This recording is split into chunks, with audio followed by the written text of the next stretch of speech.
Hola, ¿cómo están? And what is going on, everyone?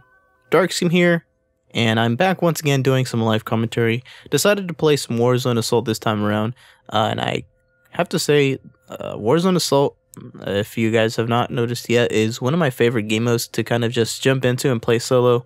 It's quick and easy if you get into a team that you don't really like too much, or is not doing that well. The game pretty much ends pretty quickly, so you kind of just lose and move on to the next one. Nothing big, and you get a decent amount of rec points and XP points, and I love the pistol starts on it.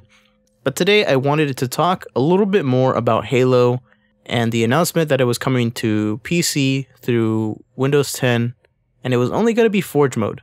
But since then, we've gotten a little bit more factual evidence of what it's going to be all about. So the reason I wanted to get into this is because I think it is a big deal that Forge is coming to Windows 10 and that it is going to be free. And here is why. Here's the information that we've gotten that I would like to really talk about and discuss.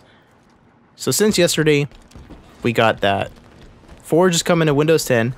You'll be able to jump in to Forge mode, and on the same PC version of the game, you'll be able to invite other people with Halo 5's Forge on PC, and you'll be able to forge in the same game.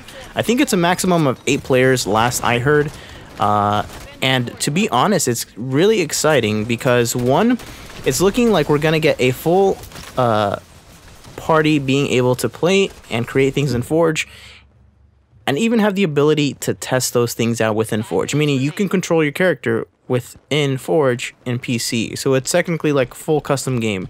And of course today we got more information pretty much saying that we are going to have a full custom game within Halo 5 on PC, on Windows 10. The fact that that is going to be free, the fact that that portion of the game is going to be free is going to be huge. It's going to be insane. And although they said that it won't have any matchmaking support or server browser support, as long as we have the ability to communicate and talk to people and invite people to the games and kind of just play on PC, I think that's going to be a huge deal. Now, here's the problem that I have, and this is kind of just once again speculation. I don't know if this is going to be true. This is kind of just my idea. I don't know how well Halo 5 will port over to PC with mouse and keyboard support. I don't know how bad the latency will be. I don't know if the servers that will be running on Halo 5's Forge mode on Windows 10 are even going to be viable for playing. And it might kind of just be one of those game modes that will be viable for testing things, but not really playing full matches. So it will be interesting to see how well supported Halo 5 Forge mode on Windows 10 is going to be and look.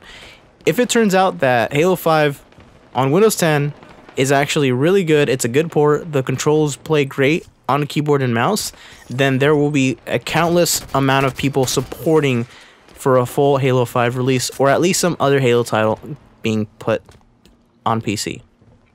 So with that said, Halo 5 technically will be coming to PC, and you'll be able to play it. Custom games with 8 players, I think that's the maximum.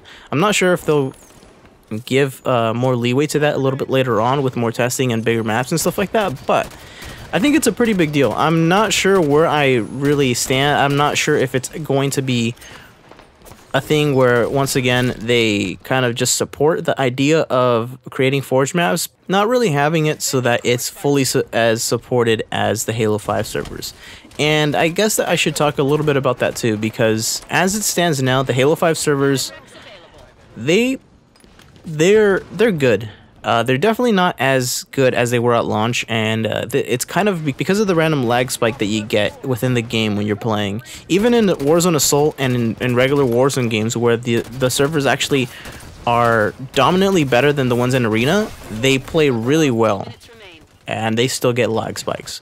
So with that said, I'm not sure if the Halo 5 Forge mode game that we'll be getting for PC is going to be as supported as that, and if it isn't, then it's going to be a lot worse of a game and not that great of an experience. So really, it's a great opportunity, but if it turns out that it's not going to be that great because it's a bad port or something like that, then that's kind of what it really is going to come down to. And I can't really talk about it too much just because it's one of those things that you can't really judge until it actually comes out. You can't really give or say anything that will be factual at this point. You kind of just have to wait and see what comes out of it, and hopefully we'll get a little bit more information on that within the future. But other than that, I just had to jump into a quick match with Warzone Assault and talk a little bit more about Halo on PC. So once again, Halo on PC technically is happening. It's just a portion of Halo 5 that we'll be getting, not the full extent. Exciting, but also, you know, take it with a grain of salt. Maybe it won't be the best thing ever. Maybe it will. We'll have to wait and see. But that is pretty much it for me today. Hopefully you enjoyed my little rant on Halo on PC. And let me know how you guys feel about this. I am definitely passionate about having Halo come over to PC at some point, and at least having it be a good port. And as always, I'd like to thank you so much for watching, and I will see you next time.